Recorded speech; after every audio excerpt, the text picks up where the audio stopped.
One, two, three. Start. Sir, I come to another provision. In the statement of objects and reasons, one of the objects mentioned is reducing necessary cost or burden by requiring companies to attach only an abridged form of prospectus to the application form.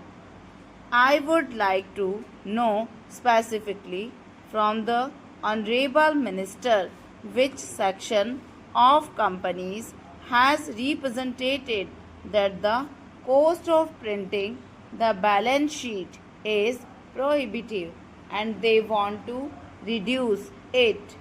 I submit that in the annual report as presented today, there is a whole section dealing with listing of employees getting salaries of over rupees 3000, and I find that over the years the figure of 3000 is not increased.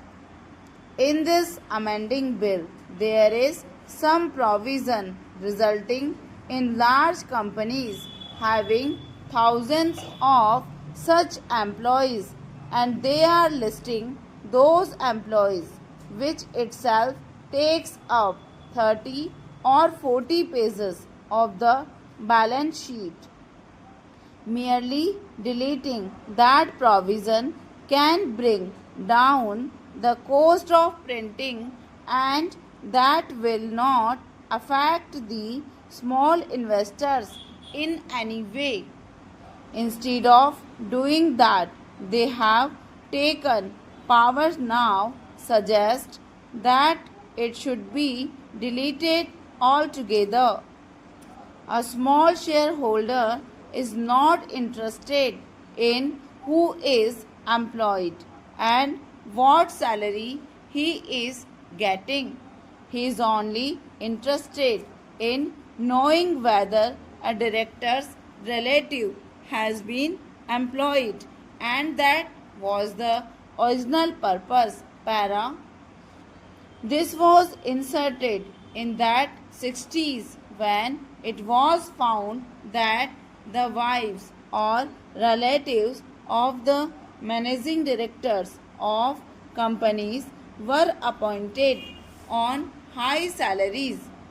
So, a provision was inserted at that time. 3000 rupees was a very high salary. It was said that with regard to people drawing above 3000 rupees, details should be given. Today, the law should be amended to the effect that if the director's relatives or those connected with the companies are employed by the company, detail should be given. Probably after this provision, nobody's relative will be employed because it will come to the adverse notice of the government. But abridging the whole balance sheet to reduce cost is not good. We are seeing larger corporations, instead of just giving information as required by the Companies Act, printing fancy balance sheets, color photographs, offset printing, etc. Certainly, they are not worried about the cost. It is strange thing that the government is worried about reducing the cost unless we are talking about the balance sheets of the public sector companies, which is different matter, but the companies which are doing so take pride in printing color balance sheets, and it cannot be their representation, and in the name of